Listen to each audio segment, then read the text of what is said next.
Yes, people, welcome back to Let's Talk Premier League. It's FA Cup weekend and it's finished. Everton 0, Manchester City 2. How are we all doing, guys? Yeah, man, we're all good. Brilliant. Before we get into the whole game, everyone watching, please smash the like button, subscribe to the channel with notifications on, follow our Twitter at Let's Talk EPL, follow us on TikTok at Let's Talk Premier League, join our Discord server. Plenty of new stuff coming on daily. We've got a new tactics video coming up during the international break, so something a bit different for international break. We're going to be covering the under-21s and see how they progress in the Euros, and they'll fucking win it. Boys, it's fucking coming home. And you Croatian little cunts, our under-21s are about to rip you a new fucking asshole. So you might want to, I don't know, get your mummy to be sat in the stand, because you're probably going to need to cry on her shoulder, because we're going to destroy you. But apart from me getting all patriotic, you Croatian bastards, it's okay. It'll be even worse when we actually play them. But we're not here to talk about that. We're here to talk about the FA Cup. Obviously, Southampton already in the semi-final with a win over Bournemouth today, 3-0 victory at the Vitality Stadium. It's finished at Goodison Park. It's finished 2-0 to Man City. But Charlie, you had to work your fucking asses off to get that result, didn't you? Bloody hell. De Bruyne changed that game when he came on. It was flat. It was dire before he came on. He just brought a spark to the team, and he did that with a goal. I mean, Raheem Sterling, I don't want to slam the guy too much, but he was about as effective as a wet sock today. He was crap. He was as useful as a KFC at a vegan brilliant festival. save from that Virginia. Raheem Sterling should have buried that chance. I think it was in the 70th minute or something. But a brilliant save, but fucking hell, the guy cannot finish. No wonder Kane didn't pass it across. I mean, that's just levels of how shit both of them really are. Big up to Dylan in the comments saying, yo, big up to Dylan. Everyone watching, smash that like button, subscribe to the channel with notifications on. But Sauls, as a neutral, what were your thoughts on the game? Yeah, it was fairly it was a fairly end-to-end to a degree, but I think Fernandinho, you know why you need him in the midfield. He seemed to be really solid, helping that out. Proper DM, in my opinion. Foden again, lively as ever, trying to make things happen. But then if you've got Jesus and fucking Sterling, what the fuck are you meant to do? Then you got Richarlison. To be fair, Richarlison could have turned the tide for himself in the first half. He had a few chances where he could have gone through and actually scored a few goals. Calvert-Lewin was pretty on strings, like Diaz had him on strings, to be fair. I mean, Laporte, wow. The thing is, right, these centre-backs at City are fucking pissing me off. The man are running, right, and assisting to get goals now. Like, if it wasn't for Laporte, you wouldn't even have got that first goal. Like, that's just levels to this team right now. Like, every single player on that pitch, bar Sterling and Jesus, really, are levels. Like, they can do pretty much everything. Even Zinchenko, to be honest, was quite lively. To bring that ball very up the pitch as well. Like, he seems to be a decent player. I'm not saying he's your future left back or anything, but definitely a squad player that can go into the midfield, come into that left back position if needed. So yeah, I just think Everton just wanted to keep it 0-0. They didn't really seem to commit too much to the game. They were trying to keep it 0-0 for as long as possible. Maybe take it to penalties. That would have been probably their best chance, I guess, if you're gonna give them a chance. You're seeing our penalty record. I was just about to say they mentioned it in the commentary that Man City's penalty record is atrocious. I think even Argyle would probably fancy ourselves on penalties. And I'm not disrespecting Man City. They've just got a really shit penalty record in almost anything they touch when it comes from the spot. Unless you're just going to let Edison take about 20 of them. If you're going to let Edison take all... Edison should take all 5. Yeah, just be like Edison, you're taking all of them. But no, do you think that's what Ancelotti's game plan really was? I mean, just to take it to penalties Yeah, and yeah. sort of hope for the I best. think he was like, I mean, with the way they approached the game, I think they did hope to get a goal. They would. It's kind of biding your chances, should I say? They were kind of holding back, sitting back, kind of Yeah. defending, absorbing as much pressure as they could. Did that very well in the first half, I think, and then they tried to get through and goal and try and nick a goal. Is what I'd say. Try and get a lucky goal. Just one, create a good chance and try and take the chance. Basically, I think that's what Ancelotti was hoping to do. If not, his other plan was let's just get to penalties because these men can't take penalties. I think it was a combination of the two. But then as the game with City, right, as the game grows, they grow with it. And the oppositions, they just wear the opposition out. I mean, even if you look at the match stat, I think it's something like 75% possession they had.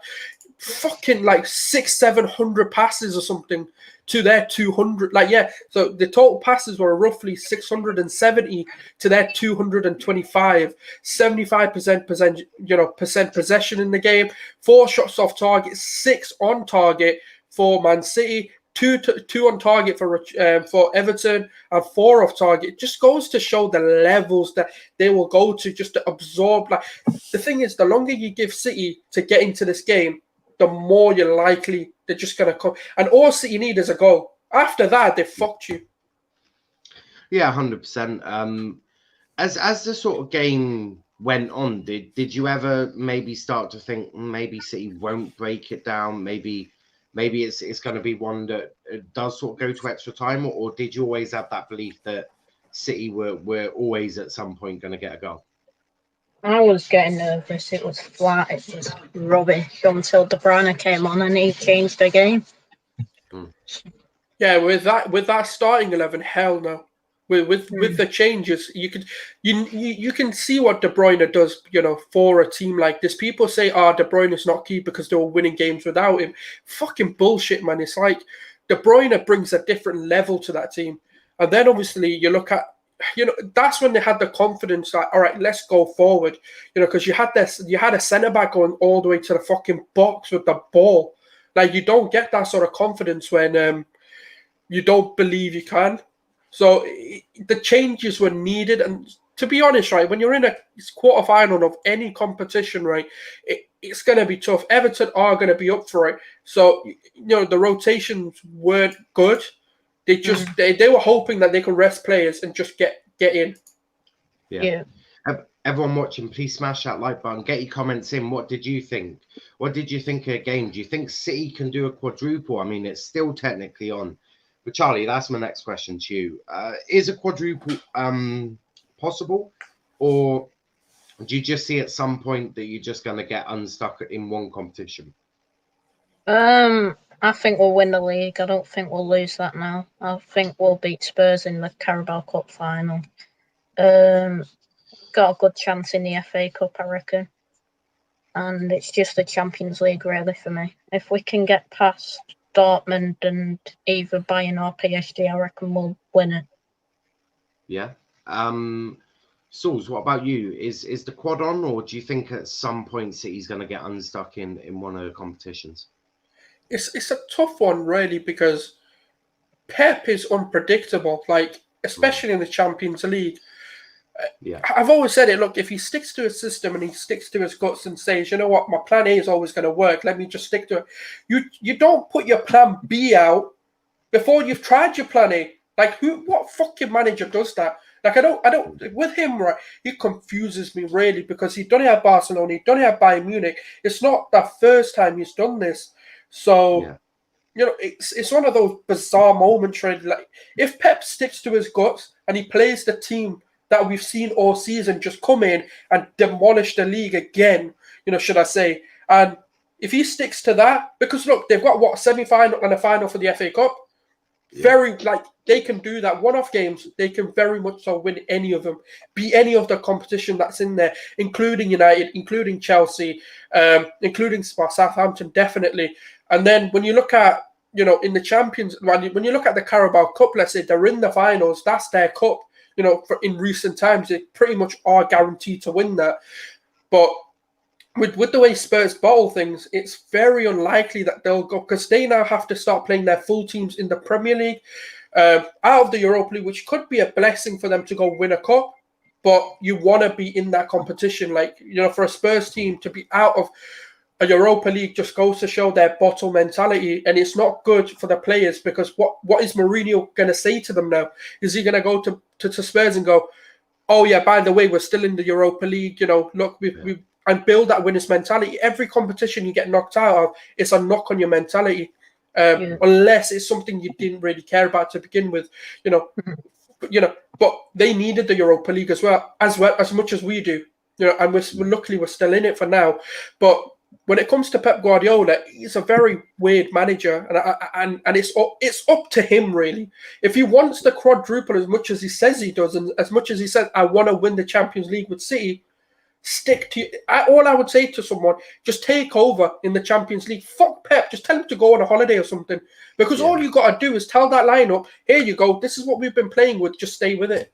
I think you're right in terms of City walking the league. I think that's a formality.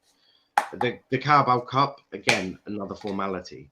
The only time I see City getting unstuck in the FA Cup is if they come across United in the final, or even the semis, because United is Pep's bogey team, right? Pep plays into Ollie's hand continuously, every single game, barring obviously the one Carabao Cup fixture at Old Trafford.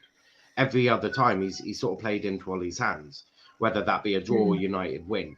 So that will be the only thing I don't think Thomas Tuchel would get a result against City. I mean, even Leicester today, was it today? Sorry, was it?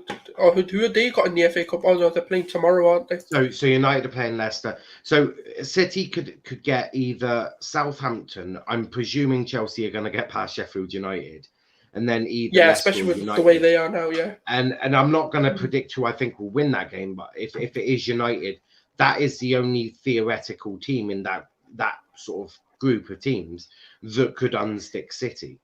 In the Champions League, that is Lewandowski and Bayern Munich could be a big game, and that would be the only one again that really. I think if he sticks to his guns, he can beat them. Even PSG can beat. I think agree, but Bayern Munich are the only one that I really see posing any sort of threat to City winning the. Yeah, because they're the most like a Pep team, Yeah, because they're both favourites in my opinion. A couple of comments before we carry on. Melina saying yo, and Rich saying hi guys. Big up to both of you in the chat. I see you talking about Lewis Hamilton. I'm not reading that. Luca saying hi, big up to Luca. Melina saying big up the legend Charlie, big up Gruner Souls, and big up now the main man himself. Big up, man.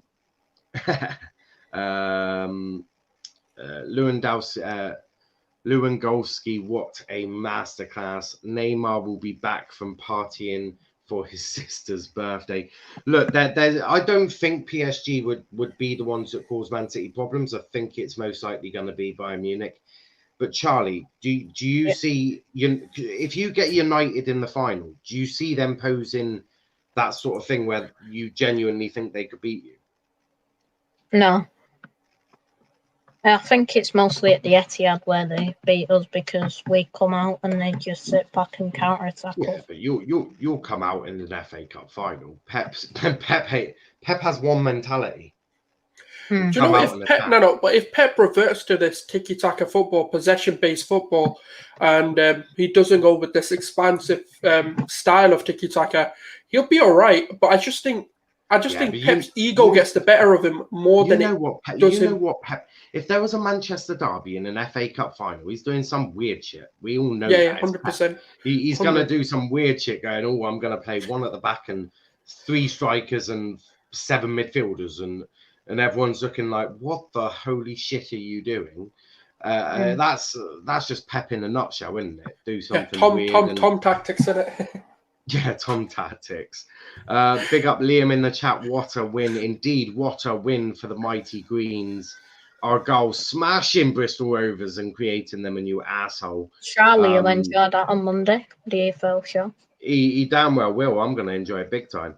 But Charlie, out of all the teams, so obviously, as I said, we're presuming that Chelsea get past Sheffield United. It would be one heck of an upset if they don't. Out of them teams, obviously United or Leicester, which one do you want in the semi-final, or do you just not care? Southampton. Yeah, I mean, see, Charlie's relatively normal. He's a young lad though, right? But he's normal. He ain't picking out like he ain't going. I want a harder draw because I want to earn the FA Cup. He's like, no, give me the weakest team in.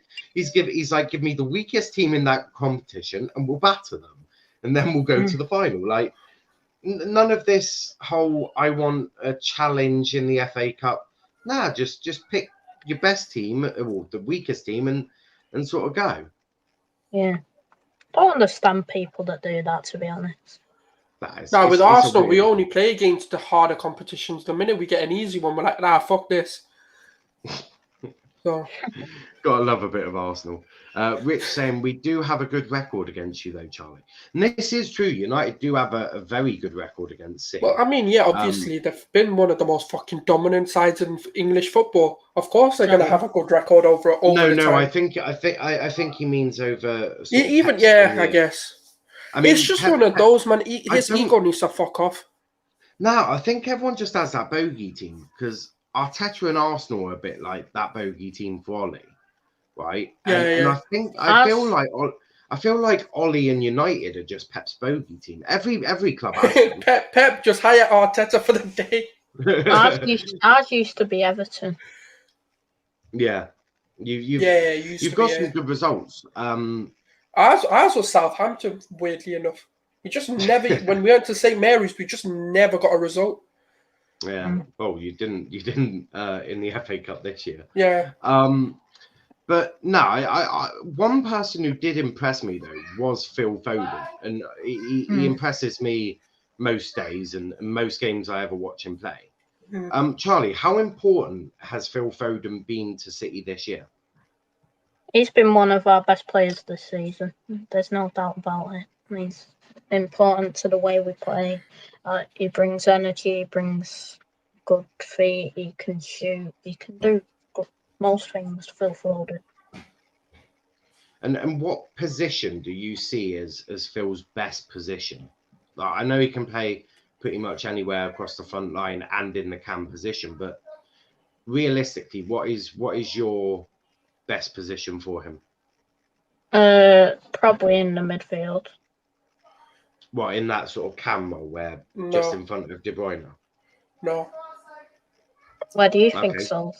Yeah, on the wings, because the reason why I say that every time I've seen him play on the wings, he seems to be more involved and he seems to be more himself. Whereas when he's down the middle, he seems to be a little bit more quieter in games. That's just my evaluation of what I've seen. I just think maybe in the future, when he gets a bit more experience, once he's a bit more exposed to the league and he understands how the league works and how centre, because the thing is, you can get the better of a lot of wing backs in this league, but you can't get the better of a lot of the centre backs in this league, or even the DMs. You know, if he was up against like the Allen and Decore partnership, let's say, and then he had Yaramina behind, and he might have struggled today. But to get the better of their wing backs isn't hard. Like, I'm not disrespecting them, but they're a lot easier to expose, and it's going to be one of those development things for him. And I think you will see him in the number 10, and you probably start seeing him in that more of the midfield role. But I think currently he's just not. It's like with Greenwood. It's the reason why he's not played in that striker position is because he needs that development area to then become that striker. And I feel like that's the same with Foden. I'm not saying that he won't be there or he can't ever play that midfield role. I just think right now, if you're going to look at what's his best position, where is he most effective, every time I've seen him on the wing, I'm like, yeah, this guy's going to turn up. But when he's in the midfield, I'm a bit like, yeah, I don't know, because he gets shadowed by a lot of the other midfielders, and I think he gets a bit more relaxed that he's got, you know, Rodri who can clean shit up for him. He'll have, I don't know who else you're going to put in that midfield, like Bernardo Silva or Gundogan or whoever else. Yeah. And I feel like he gets a bit more comfortable, or complacent. And I'm not saying that's a bad thing, but he has to hold his own on the wing. And that's the reason I think he's been a lot more effective currently anyway, more in that winger role. Yeah, no, so would you rather see him play on the wing for England? Right now, yes, because I don't think he's developed enough, or he's not got the ability to play as a number 10, in my personal opinion. I just think when you come, especially in international competitions, even in the league, in the Premier League, like I said, you're going to come across more in the middle than you will on the wing, because you don't have to focus on a lot of defenders on the wing. You're going to have the wing back and potentially someone coming in and slotting in as well. Whereas in the middle, you're going to have maybe 2, 3, maybe even 4 players on you at a time, which I don't think he's ready for. And it's not a knock on him, and I'm not saying he's a shit player because of it. I just think with time and with the development, especially when he's got fucking De Bruyne teaching him, he will get there. It's just currently, I don't think he's got the ability to quickly pick the ball up and know what he wants to do before he gets the ball. I think that's a development thing that he's going to learn. And that's the reason this is not knocking on him or saying that, he's not a brilliant youngster. It's just, that's what I see. It's the same with Saka right now. That's what he needs to learn, is that sort of moments of knowing how to play the game. And with time, because look, they're all young, they're going to be developed. And the middle is the hardest place to play because everything's going to go through you. And I think on the wing, he's a bit more relaxed, knowing that not everything is on him. Whereas with the number 10s in the team have to play that way. Even if it's not, they have to play like, okay, when I get this ball, things either happen or they break down. And I think to put that pressure on a Foden when he hasn't been exposed to the league, this is his first sort of proper continuous game time season, and it will come. But I just think I want to see him on the wing for that reason. Yeah, that's also when he's on the wing, he can drift inside as well. Yeah. That's a very good shout, and it makes a lot of sense what you're saying. Rich saying, we've had a tough run in the FA Cup. Would have preferred a couple of easier games. Melina saying Foden, Saka, Greenwood, quality players, literally the definition of wearing your heart on your sleeve, cracking players. That ain't the team in the future, though. Get a good manager in. I'm excited. I am excited. Rich saying, why didn't he start us against us? Because Pep's an idiot. But yeah, that's why. Pep does. He does fucking shit. I said this on the preview. Just play the system. Stop with all this bullshit of bringing a striker in. You don't need one. Look at it today. Jesus is fucking dog shit. You don't do nothing. Yeah. No, I hear what you're saying. Before we wrap up, because this one is going to be slightly shorter, because me and Charlie have got to run off to Stephen's. Well, secondly, nothing much happened in the game as well. Yeah, it was also a bit of a dead game. But obviously, me and Charlie have got to go run and rank some Premier League players. Greenwood's going into the goated tier, whatever Stephen names his top tier, and Charlie knows that, but I'll do a deal with Charlie. I'll probably put a City player right up there as well, so I'll even it out for good old Charlie. But can we put all the Arsenal players down in the bottom two? Everyone, that's taking the piss, man. Everyone but Saka. Yeah. And Odegaard, if you're going to have him in there. I don't know who you're rating. So Saka has he has his own club, really. Saka FC. Saka FC. Lewis Hamilton, Niall. Say no, I won't be saying that. That's ridiculous. Anyway, I don't really agree with Sir. Anyway, what makes him better than me? Like absolutely fucking nothing. Only a couple of world titles. What's that? Yeah, but as a person, as a human, we're not giving it him because he won things in the F1. That's not why you get to be called a Sir. Yeah, like if we think about him as a human compared to me as a human, he's no better than me. I mean, he's more of a Monaco resident than he is an English resident. So, but guys, that may play a part. I'm just saying. We are gonna leave it there. Charlie, do you want to give us your final thoughts before we wrap this up? Wembley. We had famous Man City, and we're going to Wembley again. Charlie is delighted. I mean, last time Arsenal knocked you out, but hey, it happens. No, I just think, I think, I mean, good game, good result. I mean, De Bruyne changed the game. Hence why, that's why I always say, he's one of the best midfielders in the world, let alone the league.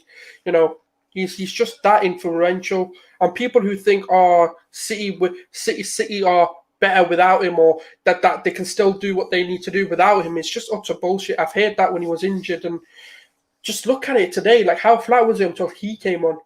I totally agree. So yeah, I mean, well done, good win. Well, yeah, it was. You were expected to win somehow, but it was just one of them, and you got the job done. It is that exactly. Last couple of comments. Melina saying, see you in Stephen's chat. Absolutely.